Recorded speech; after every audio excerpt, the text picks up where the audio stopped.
up a coordinating committee comprised of 2 representatives of each of the neighborhood gangs that had been present. Now, I have to point out that there were 1 or 2, certainly one key gang that was not represented, and that's the Jump Street crew.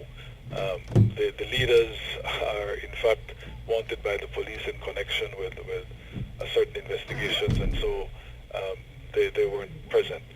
But I would say, from what I'm told, 95% of the city gangs were represented, and the coordinating committee will be comprised of officials from Restore Belize, CYDP, the Ministry of Works, and two members or 2 leaders of each of the neighborhoods represented in the meeting.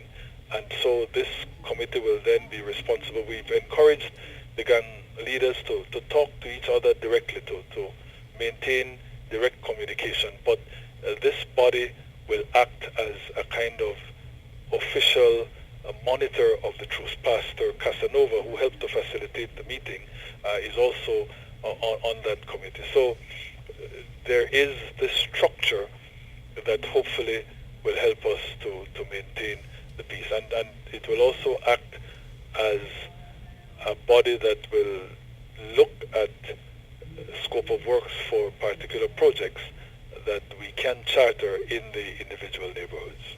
What would you say to those who have been critical of you meeting with gang members and saying that meeting legitimizes gangs in Belize?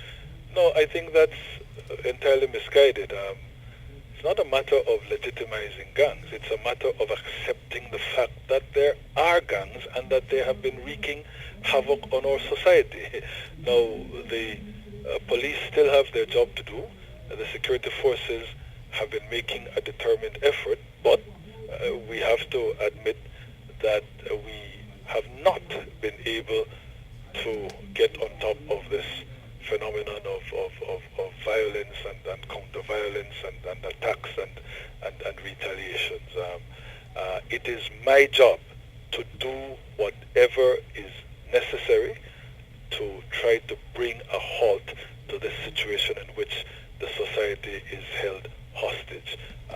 I don't see how anyone can fault me for taking the initiative that I did for meeting with these people, especially since that meeting has produced, at least initially, the result that it has. So people have a right to their opinion, but I am in no doubt at all that this was the right thing to do, and I am confirmed in that position by the fact that we have made a good start, that we are off to a good start, that the meeting produced a result, which now we simply have to work on in